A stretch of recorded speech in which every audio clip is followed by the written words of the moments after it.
Salut tout le monde, bon jeudi. Salut Jean-Seb. Ben oui, toi. C'est drôle, je ne t'entends pas dans mes écouteurs. Alors, si vous êtes là, dites-nous un coucou, un bonjour. Dites-nous, vous nous écoutez sur quelle plateforme et surtout, est-ce que vous nous entendez bien? Si vous m'entendez bien, moi, et est-ce que vous entendez bien Jean-Seb?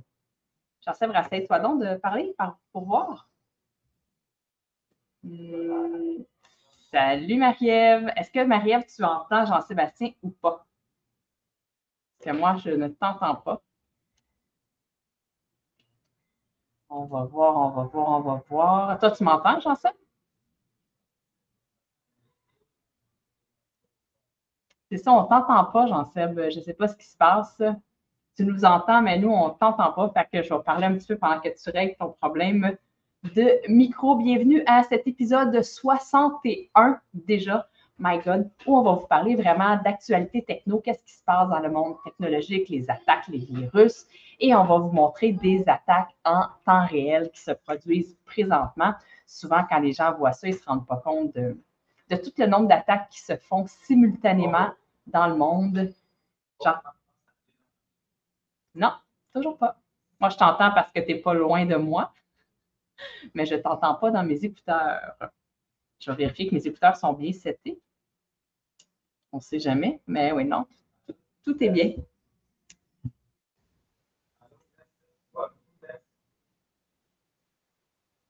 Non, on t'entend toujours pas. Oh my God, c'est.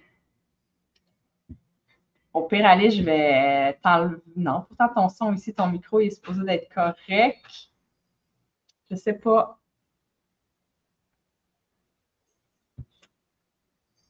Non, c'est ça, on ne l'entend pas. Bref, actualité techno, qu'est-ce qui s'est passé? C'est pas parce que c'est vraiment Jean-Seb qui a tout préparé les trucs de son côté. Et ces choses ne fonctionnent pas. Je vais t'expulser du studio, puis tu reviendras. Peut-être des fois que ça va. Alors, bye, puis reviens. Bon, il est parti. On va pouvoir jaser dans son dos. Non, non, c'est pas vrai. Mais quoique, je vais mettre pour ceux qui vont écouter en rediffusion, pour ceux, on vient de sortir, puis ça va être le sujet de la semaine prochaine, on va en parler vraiment plus, mais on vient de sortir un quiz. Alors, je mets le lien. Oups, ça n'a pas marché. Le lien juste ici. Alors, c'est quoi ce quiz-là? Ça permet d'évaluer toute la base technologique de ton entreprise. Je le sais, puis je me le fais dire souvent, c'est pas clair, la base technologique en entreprise. Le monde, c'est comme, oui, mais c'est quoi? Je comprends pas. Tu fais de la pub Facebook, tu fais du marketing. Non, mais je sais que c'est pas évident de comprendre c'est quoi la base technologique en entreprise. Et avec ce quiz-là, vous allez passer à travers plusieurs questions et vous allez comprendre exactement c'est quoi la base technologique en entreprise. Et vous allez pouvoir en même temps évaluer votre entreprise de A à Z. Et une fois que vous avez rempli ça, ben là, vous envoyez les résultats. Moi, je les compile et je vous envoie le résultat de votre test et vous allez découvrir votre couleur technologique. Fait que je mets le lien. Là, on n'en parlera pas plus que ça, mais la semaine prochaine, on va vraiment parler de plus de ce fameux quiz-là qui est vraiment exceptionnel. Fait que là, on va aller voir si Jean-Seb a réglé son problème. Bonjour, M. Campo. M. Campo qui nous écoute de Facebook. J'espère que tu vas bien. Là, ça fait exprès. Ça tombe toujours comme ça. Hein. Cette semaine, Jean-Seb dit c'est moi qui veux parler, c'est souvent toi qui parles. Fait que là, cette semaine, on va faire mon sujet, mes trucs, j'ai tout préparé. Puis là, son micro ne marche pas. Puis je me retrouve à animer tout seul pour quelqu'un qui devait animer cet apéro technique. On va attendre un petit 2 minutes. Mais sinon, actualité, il y a plein d'actualités technologiques, peut-être celles qui touchent un peu plus les entreprises qu'on va entendre parler dans quelques semaines. C'est évidemment la loi 25, la dernière phase de la loi 25 qui s'en vient, qui va s'appliquer, qui est la portabilité des données. Et on a Jean-Seb qui revient. Oui, mon micro ne marche pas, mais là, je passe par un autre micro. OK. On entend tout le bruit de fond, mais là, on t'entend. Oui, c'est ça. Bon, voilà, j'espère que vous allez bien. Je suis en discussion d'ailleurs avec le fabricant pour ce casque d'écoute-là. Malheureusement. On pourrait en parler de ce casque d'écoute-là. Hein? Il y a toute une histoire, le casque d'écoute. Il faut savoir que faut que ça y arrête de parler à côté de toi. Il va falloir que tu leur dises. Exact. Mais tout ça pour dire que j'avais des problèmes avec mon micro sur pied parce que de la manière qu'on est placé, ben moi, je suis en haut de la cage d'escalier, puis quand il parle, puis Jean-Seb, il parle fort quand il est au téléphone, ben les gens m'entendaient, mais ils entendaient tout le bruit. C'était de la bouette. Puis j'avais des problèmes avec mon Bluetooth. Bref, je me suis dit, je veux des écouteurs qui vont bien aller avec un micro, comme ça, le bruit ambiant. Et on commande ça au Mexique. C'est pas évident de commander ça parce que ça vaut plus cher que ce que ça vaut. Fait qu'on commande ça au Canada. Et là, j'ai un ami qui travaille au Canada, qui était supposé me les ramener. Il est pilote d'avion. Et il me les ramenait. Puis ça tombait que j'avais mes écouteurs la journée de ma fête. Fait que j'étais vraiment super heureuse de les recevoir la journée de ma fête. Puis là, on part, on s'en va chez des amis, puis on dit on va arrêter chez ces amis-là en chemin, chercher mes écouteurs. Puis là, je leur écris, genre, je m'en viens chercher mes écouteurs, tu sais. Puis là, mon ami a m'écrit, elle dit il les a oubliés. Fait que là, j'ai répondu à ça, tu me niaises ou quelque chose comme ça. Fait que là, elle m'a mis en relation avec celui qui les a oubliés, parce qu'elle ne veut pas, c'était pas elle. Puis bref, sur le coup, Jean-Sébastien a fini par recommander d'autres écouteurs pour qu'ils arrivent avant, qui est ceux-là. Puis ceux qui venaient du Québec, que lui utilise, ben, ils sont defects. Ils marchent une fois sur deux, ils coupent, ils ne se connectent pas, on ne sait pas.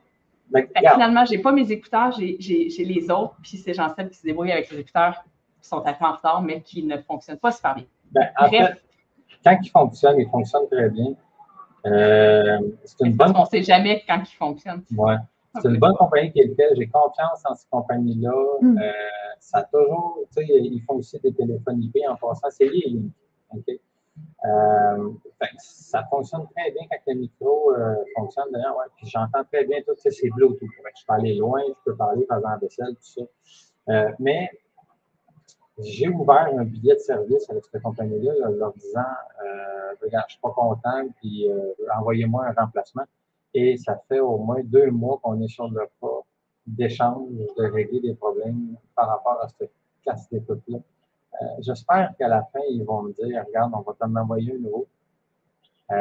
Parce qu'on a passé, eux autres, ils veulent isoler le problème en faisant tous les autres tests sur, tu sais, savoir si c'est-tu mon ordi le problème, si c'est-tu la puce, si c'est-tu le C, si c'est-tu le logiciel que j'utilise, tu sais. Bref.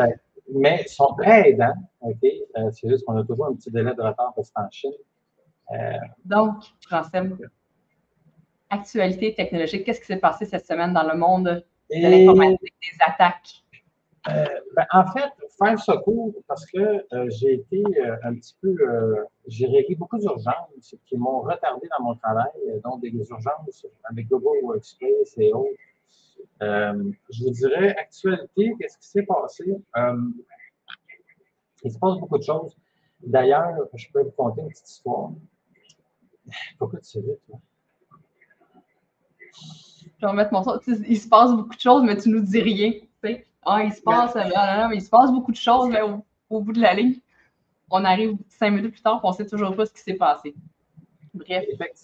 Effectivement, tu as bien raison. C'est parce que moi, je les vois passer sur mon fil d'actualité, mais convertir ça dans un langage pour monsieur, madame, tout le monde est des fois un petit peu plus difficile. Mais je vous dirais, dans les derniers moments, une des actualités. Oui. Vas-y, puis après ça, j'en ai un. Il y a toujours l'histoire des mots de passe qui étaient affichés sur des post-it à la Ville de Montréal. Oui, qui a fait le ça avait sorti. Il y avait aussi les mots de passe qu'on avait trouvés au centre de prélèvement.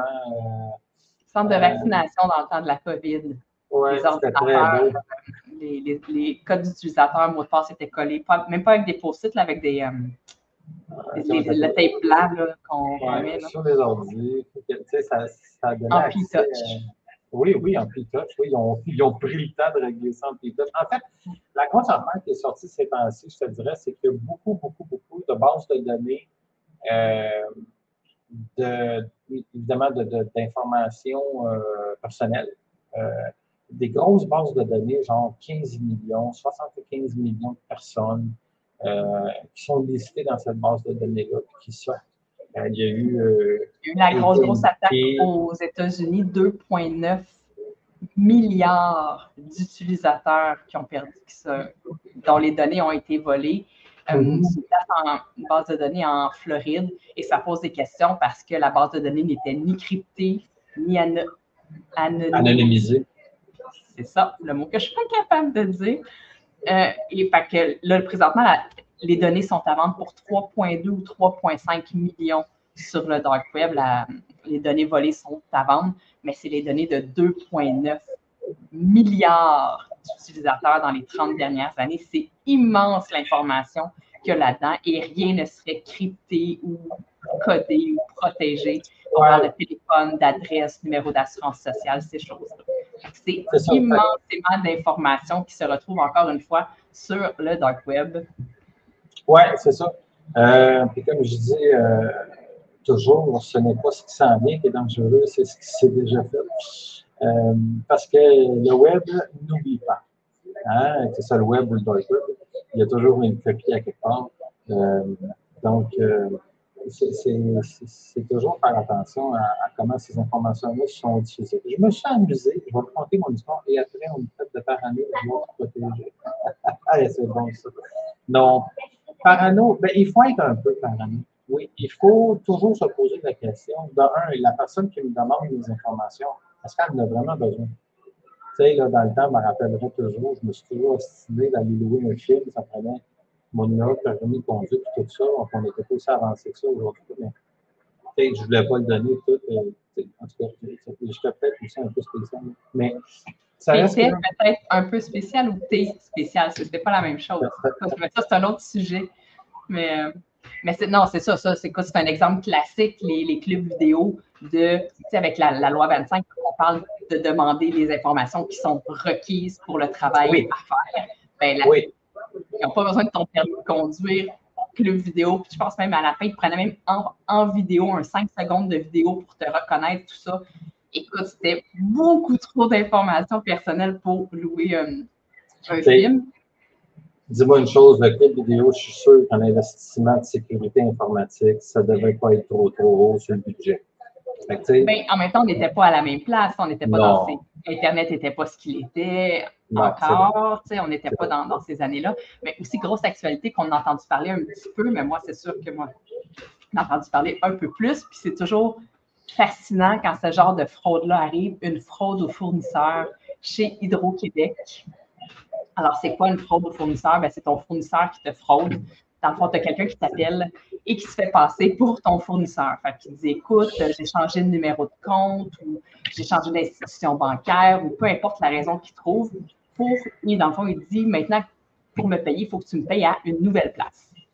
Et ça, les gens qui font ça là, sont habiles, ils manipulent. Il ne faut pas penser que c'est juste des nonos qui se font avoir. Alors, Hydro-Québec a rentré une nouvelle donnée de ce fournisseur-là, dans le fond, le vrai fournisseur n'avait rien changé, et a payé 500 000 $ en un mois. Quand même, Hydro-Québec. Hydro-Québec, fraude au fournisseur, c'est 500 000 en un mois qui a été détourné de cette façon-là. Ça a quand même été rapide. Des fois, fraude au fournisseur, ça peut prendre beaucoup plus de temps qu'un mois sans rendre compte, parce que c'est des grosses compagnies souvent, puis ça prend 2-3 mois d'arriérage. J'ai dit, non, tu m'as payé-tu ma facture? Puis je dis, ben oui, je te l'ai toujours payé. Ben non, ça fait 3 mois, tu ne m'as pas payé tes factures. Ben non, je t'ai payé. Et là, souvent, on s'en rend compte au bout de quelques mois. Il y avait un cégep aussi, à un moment donné, quelques millions de dollars qui s'étaient fait détourner comme ça, avec la fraude aux fournisseurs. Très, très, très populaire. Ouais. Celle qui est populaire, qui était dans notre coin, une couple de millions, là, je pense que c'est 5 millions. Là, la Coop fédérée. Oui, la Coop fédérée. Ça, c'était une fraude au président, qui est une autre type de fraude. D'ailleurs, juste pour rire, s'est fait avoir récemment avec une fraude au président. Oui, en fait. Là, fraude au président, comme la fraude au fournisseur, c'est des attaques qui sont. Vas-y. Oui, je vais juste expliquer quelque chose. Une fraude comme ça, c'est ça. Comme Annie dit, il y a eu un phishing à quelque part. En fait, il y a eu le vol d'identité du président qui se connecte à ses courriels. Souvent, c'est par une attaque de phishing. Phishing, c'est quand on tombe sur une fausse page qui te demande tes informations de connexion. Okay? Le phishing est une des tactiques les plus utilisées. Okay? C'est la plus redoutable d'ailleurs, parce que si tu as les logins en Star, le hacker reçoit en temps réel ton accès. Fait que tout ce que tu se connectes, même si tu as la double authentification, c'est rendu assez élevé. Fait qu'ils monitorent les courriels, ils font rien. Ils font rien, ils font juste regarder, ils lisent. Là, aujourd'hui, lire l'anglais, lire le chinois, c'est rendu facile avec le AI, tout ça. Fait que même les traducteurs, tout ça. Fait ils monitorent tout, puis à un moment donné, ben, ils passent à l'action. Puis ça fait je ne sais pas combien de temps qu'ils sont dans ton système. Fait que, mais tu sais, c'est quand même hyper payant, comme on voit. Fait que, ouais, en langage technique, on appelle ça du BEC. Email, Business Email Compromise. Mais voilà, puis j'ai une autre petite histoire aussi, mais vas-y, Annie, mais c'est ça, fraude au président, comme la Coop fédérée ou juste pour rire, on n'a pas eu tant de détails que ça. Tu sais, souvent, ces attaques-là, c'est des attaques qui sont ciblées. Ce n'est pas des attaques qui se font avec des robots qui scannent le web à la recherche de failles. Souvent, ces entreprises-là sont ciblées. Dans le cas d'une attaque, d'une fraude au président, c'est préparé. Tu sais, c'est comme un peu un vol de banque. On peut voir ça comme ça. C'est très bien préparé. On est dans les courriels de l'entreprise, on est dans les courriels du président. On a accès à tout ce qu'il fait, tout ça. Et on s'arrange qu'il soit à l'extérieur du pays. Et là, tout d'un coup, la secrétaire ou la personne qui peut virer des millions de dollars va recevoir un petit coup de fil ou un email en disant, écoute, c'est le président, puis l'adresse courriel est bonne, c'est le président, je suis en voyage d'affaires, on a un deal exceptionnel, c'est secret. Tu sais, il y a le caractère urgent, il y a le caractère, il faut en parler à la personne, parce que sinon, on va perdre le deal, tout ça. Il y a un avocat qui va t'appeler, tout d'un coup, le téléphone sonne. C'est tout ce type, c'est bien préparé, c'est bien ficelé. Et dans le cas de la Coop, ben, c'est 5,5 millions qui avaient été virés pour ce fameux deal. Alors, le lundi matin, le président arrive au bureau. La personne en question, le président, s'est énervé. Puis, on l'a tenu, le deal. Et le président dit, mais de quoi tu parles? Le 5 millions que j'ai viré pour le deal. Que tu comprends qu'il n'y a pas de deal, puis qu'il y a eu la faute. On est déjà quelques jours après, même quelques heures après, ces montants-là, tu ne les retrouves plus. Tu n'es pas dans un compte de banque que tu peux appeler à Desjardins et dire donne-moi mon argent. J'ai de l'argent qui est disparu, qu'on ne retrouve plus. La personne n'a jamais repris son emploi. Elle a été partie en maladie. Je connaissais quelqu'un qui était là quand c'est arrivé à la Coop fédérée. La personne est partie en maladie, elle n'est jamais revenue en emploi. Mais c'est sûr que la première chose qu'on pense, elle est donc non d'avoir accepté, d'avoir fait ça. Tu sais, c'est souvent le premier réflexe. Les gens souvent se sentent un peu investis. Mais il faut savoir préparer, chronométrer. Et les gens, c'est des experts en manipulation. N'importe qui dans ce genre de choses-là pourrait se faire avoir. C'est vraiment des experts de haut niveau. Ce n'est pas un oncle logé dans son sol qui essaye d'un appel frauduleux pour avoir 50 piastres. C'est vraiment des coups qui sont bien montés et bien ficelés. Effectivement. Ça c'est des fraudes. C'est seulement une reçu une question supposée de mon employeur qui m'avait acheté une carte cadeau. Wow! Wow! Quand même intéressant. Oui, c'est ça. C'est ça. Il faut être alerte. Tu sais, souvent, toutes les demandes de texto urgentes, puis remboursement, puis de paiement par texto, on sait très bien que c'est tout faux. Mais il faut juste une journée que tu laisses ton cellulaire à ton enfant puis qu'il clique là-dessus. Non, je niaise, là. Mais c'est plus complexe que ça. Là. Mais oui, merci Benoît de partager. Effectivement, la petite histoire que je veux vous conter, c'est que je suis allé m'amuser un peu sur le Dark Web, aller voir qu'est-ce qui s'était sorti récemment à propos, pas des grandes entreprises, mais à propos des petites entreprises. Je suis allé voir, est-ce qu'il y a des compagnies québécoises qui se sont fait voler d'informations et que moi, je pourrais retrouver. Ouais, tu as perdu ta caméra un petit moment, je t'ai perdu. Je ne sais pas si notre connexion Internet Non, je me suis mouchée. J'ai décidé de fermer ma caméra pour me moucher. Juste ça. C'est pas un problème technique. Bref. Alors, on continue de t'écouter. Oui, OK. Puis, oui, et par ma grande surprise, et non, j'ai trouvé quelques petites entreprises qui se sont fait exfiltrer des données et c'est quand même inquiétant ce que j'ai pu trouver. Je tombe encore sur des mots de passe .xlc XLS, bon, on sait tout, c'est un fichier Excel avec tous les mots de passe. J'ai pu voir la copie du Chrome de tous les mots de passe qui avaient été enregistrés dans Chrome. Vous savez, qui avait été sorti de cette entreprise-là. C'est une entreprise de 12 employés, je ne dirais pas c'est tout, évidemment, mais 2 employés. Et c'est quoi qu'ils faisaient? Ah oui, ils font de la manufacture. On voit là. Ils font de la manufacture. Pas le nom, c'est sorti sur le dark web, c'est pas secret. Ben, c'est parce que je dis que j'ai eu accès à certaines informations. Ah, ok, oui, dans ce sens-là. Oui, je ne veux pas avoir des représailles. Mais ils font des comptoirs en granit. C'est une petite manufacture qui fait quand même affaire aux États-Unis, au Canada, et ils sont 12-15 employés. Et malheureusement, j'ai toutes les adresses privées des employés. J'ai quelques permis de conduire, quelques passeports. C'est des informations qui peuvent être servies pour de la fraude. Et je ne suis pas. Une chance, en fait, je ne suis pas un excellent fraudeur, mais je sais comment aller chercher l'information et ça ne prend pas un bac à l'université. Okay? Ça prend juste quelqu'un qui connaît un peu la technique. Fait que, ce que je veux montrer là-dedans, c'est que c'est facile, malheureusement. Et ben, ça m'inquiète. Ça inquiète belle dose d'amour.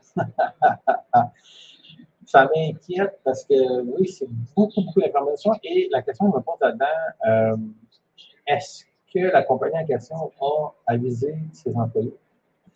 Est-ce qu'elle a rempli ses obligations par rapport à la loi 25? Je ne sais pas. Mais c'est ça, il y a beaucoup d'informations personnelles qui étaient dans cette faille.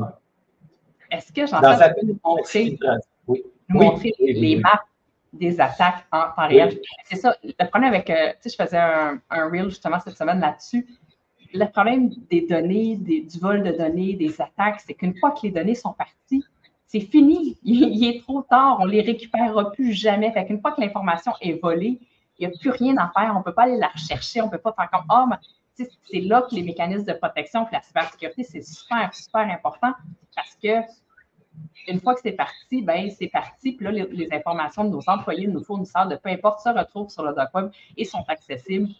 Et ça permet de monter des profils, de faire du vol d'identité. D'ailleurs, petit conseil, ça fait quand même un petit bout de temps que c'est disponible, mais petit rappel, pendant que Jean-Seb prépare sa map, vos dossiers de crédit Equifax TransUnion ont maintenant un verrouillage. Alors, vous pouvez aller verrouiller vos dossiers de crédit. Ce que ça fait, c'est que quand ils sont verrouillés, ben, vous avez plus. Il n'y a plus de nouvelles demandes qui peuvent être approuvées. Il n'y a personne qui peut se prendre une auto, une hypothèque, un prêt sans que ce soit vous. C'est sûrement qu'ils vont trouver un moyen de contourner, là, ça c'est autre chose, là. Mais on va juste dire qu'ils passent. Mais vous allez verrouiller votre dossier de crédit, c'est une belle protection pour le vol d'identité. Alors, lâchez tout et allez verrouiller votre dossier de crédit. Oui, ça va éviter peut-être des fraudes. Je me demande si Évidemment, il faut le déverrouiller si vous faites une demande de crédit. Parce que des fois, j'ai passé sur des forums, mais j'ai un super de bon dossier de crédit, puis là, je fais une demande un proto, c'est refusé, je ne comprends pas, puis les gens, c'est comme, t'aurais-tu verrouillé ton dossier de crédit par hasard? Donc, il faut juste y penser quand on a besoin de financement, d'aller le déverrouiller, parce que sinon, effectivement, il n'y a rien qui va fonctionner. Alors, OK, je vais vous montrer. Pour la personne qui a besoin de savoir l'heure en arrière, il se peut plus, il va aller jouer chez ses amis mexicains, mais ça se lève tard des Mexicains. Alors, il est découragé d'attendre que ses amis mexicains. Fait que je pense 4 fois qu'on va cogner et qu'ils ne répondent pas. Bref, Jean-Seb, t'es prêt? Oui, je suis prêt. En fait, oui, il faut juste que je n'ai pas accès. Ben oui, c'est moi qui ai accès.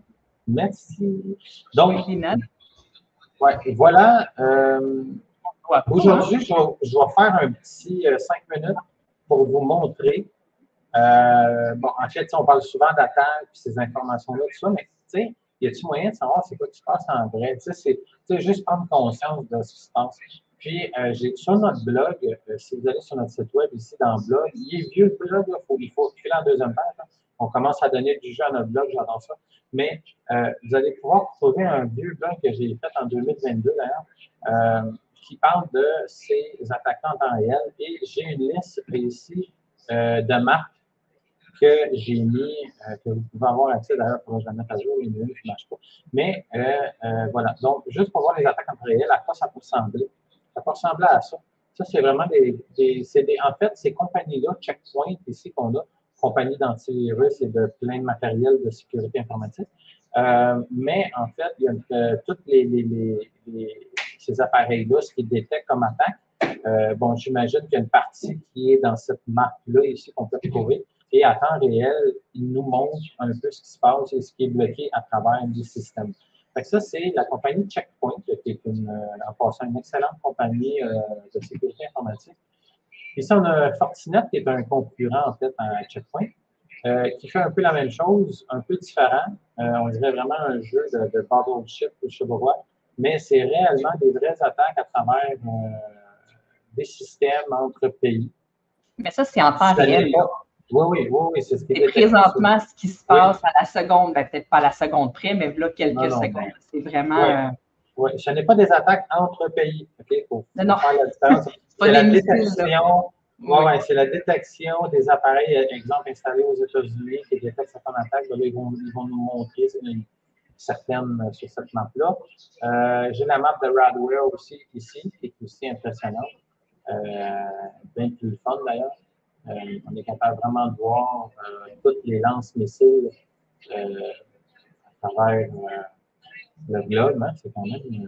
C'est quand même impressionnant de voir le nombre. Tu sais, c'est pas un à chaque 2-3 secondes, c'est des milliers, millions d'attaques à la seconde, en tout cas de détection d'attaques. Dans le fond, c'est qu'ils les détectent. Fait que, ça laisse supposer qu'il y a beaucoup plus d'attaques que ça, parce qu'il y a une partie des attaques qui ne sont pas détectées.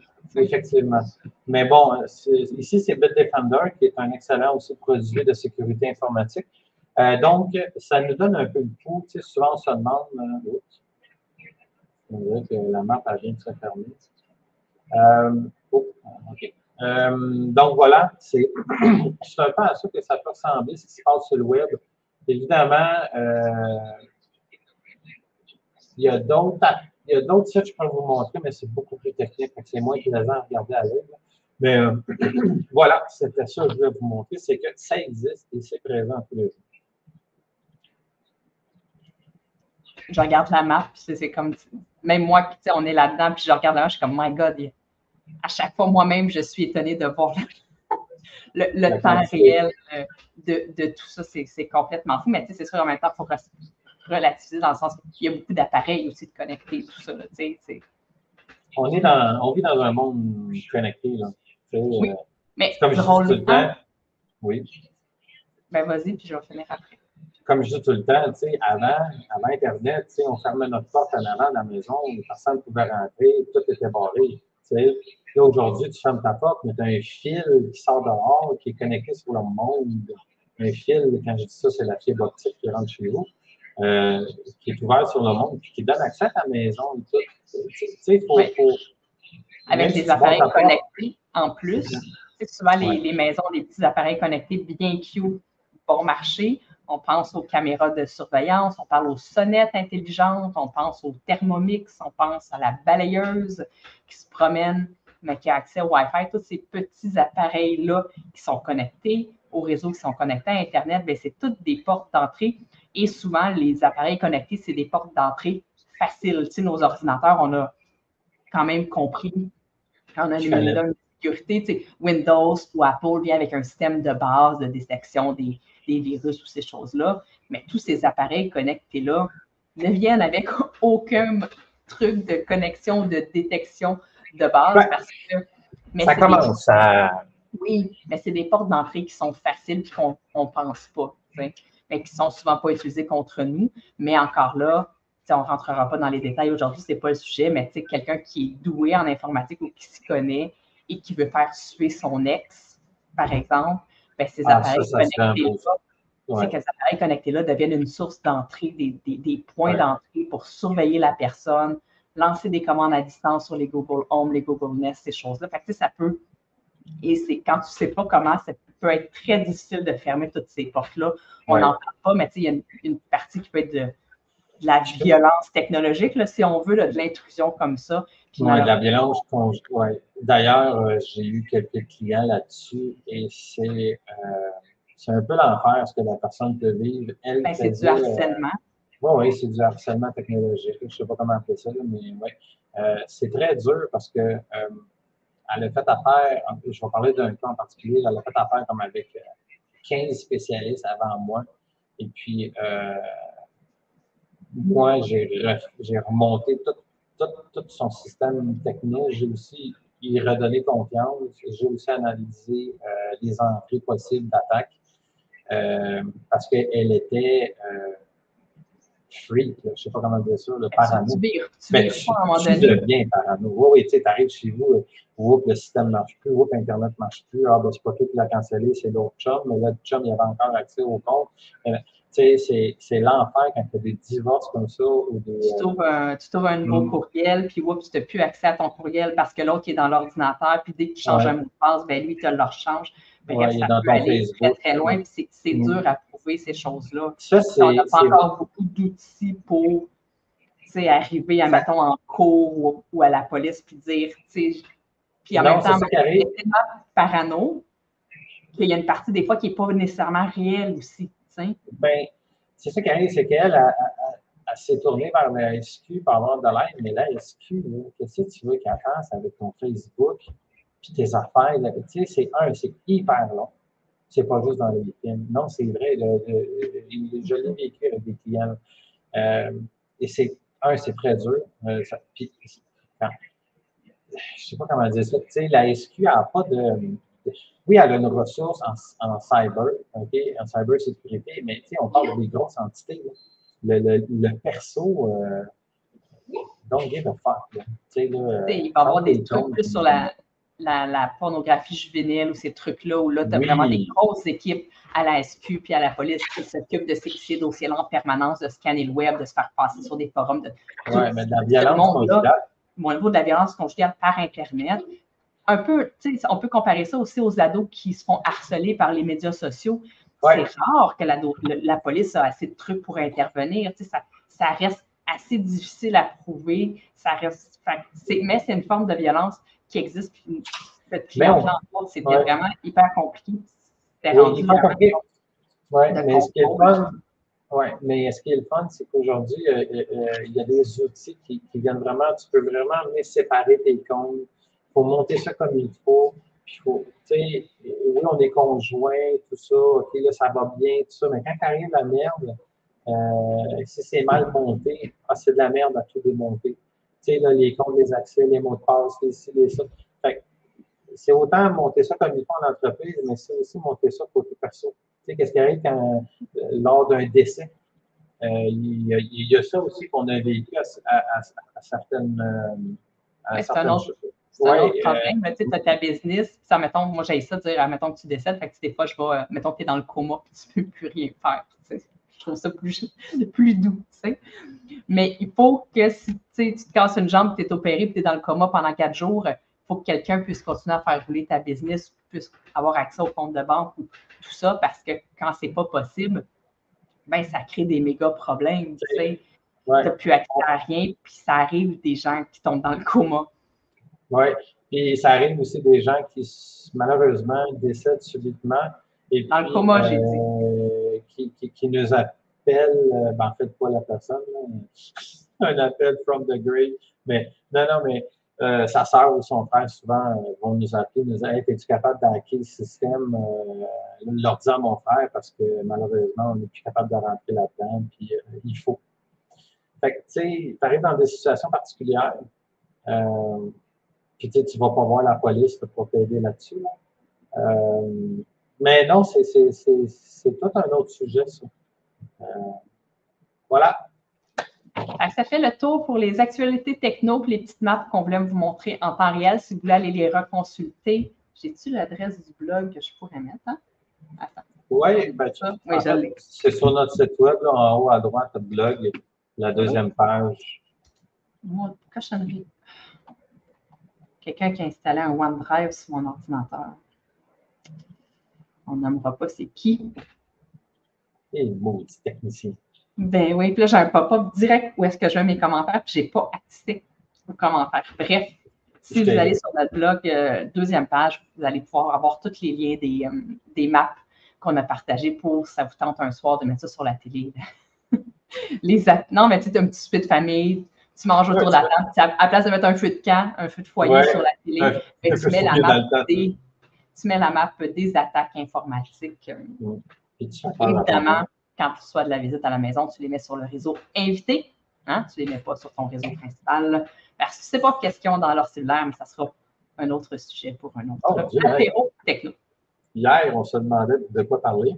Ben oui, je sais bien. Des fois, on a bien de l'inspiration, des fois, on a un peu moins. Ouais. En passant, Annie, elle a fait un super beau tutoriel sur la prise de rendez-vous avec Google, puis je viens de me rendre compte que, je ne sais pas pourquoi, mais ça ne fonctionne pas. Est-ce que je vais corriger ça? Allez voir dans notre blog, il y a la prise de rendez-vous avec Google Workspace qui est nouveau depuis peut-être un an. Puis ce qui est encore plus nouveau, c'est la signature électronique dans Google Workspace qui a été ajoutée récemment. Donc, au lieu d'utiliser. Tu fais un tutoriel là-dessus? Non, pas encore. Qu'est-ce que tu fais? Je ne sais pas. Pas une idée. C'est ce que je me dis. Ça, si tu fais, non. Ça, si tu fais, non. Mais qu'est-ce que tu as fait? Il passe des heures au téléphone avec des Chinois, puis son casque d'écoute, puis le restant, ça avance pas, puis le casque d'écoute ne marche toujours pas. Regarde. Ouais. Donc, voilà. Attention à vous autres. J'espère que vous passez une belle journée. Ici, il fait beau, il fait chaud, puis on continue à travailler. Il faut que j'arrête de ne pas m'éduquer. Fait que bonne fin de semaine et bon week-end qui s'en vient sous peu. Et là-dessus, on se revoit la semaine prochaine pour un autre apéro techno. La semaine prochaine, on passe au travers de notre quiz Découvre ta couleur techno. Oui. Il y en a que ça leur tente de le faire en direct avec nous. Connectez-vous, puis on va passer à travers, puis vous allez pouvoir poser des questions, on va pouvoir apporter plein d'anecdotes à travers ce questionnaire-là, ce quiz-là. Ça, c'est la semaine prochaine. Ça va être pas vraiment un apéro techno du heure. Ben non, c'est pas si long que ça. Non, ça se fait rapide, le quiz. Il ne faut pas faire peur aux gens, mais c'est ça, ça demande peut-être 10 minutes de concentration parce que c'est ça, c'est évaluer la base technologique de ton entreprise, c'est pas découvrir quelle princesse de Disney tu es. Fait que c'est sûr que ça un petit peu de concentration, c'est un petit peu plus sérieux, mais c'est quand il y a quand même une belle petite touche d'humour et à la fin, tu découvres ta couleur technologique. Non, mais c'est pas beau, tu sais. Maëve Caron, elle dit qu'elle l'a fait? Je l'ai fait. Ça fait pas mal. Ah, ben, je vais aller voir, je n'ai pas reçu ta réponse. Puis, peut-être aussi l'inviter à notre étude de marché. Attends. Tu vois, Marie-Ève, tu me dis ça. Puis non, t'as-tu fait envoyer? Parce que il y a l'étude de marché présentement qui roule, qui est dans le fond des questions qui vous posent des questions sur comment vous êtes installé, tout ça, mais ce n'est pas Découvre ta couleur technologique qui est un autre. Oui, c'est deux choses complètement différentes. Il y a deux trucs. Mais bref, on va en reparler dans les infolettes, tout ça, on va revenir tout ça. Fait que bonne fin de semaine et prenez soin de vous autres et on se revoit la semaine prochaine. Ah! Comment ça? Ah. Non, c'est parce que Marie-Ève vient nous répondre. C'est l'étude de marché. Ah, mais c'est génial ça, Marie-Ève. Merci. Merci. Donc, bonne semaine. Raccroche.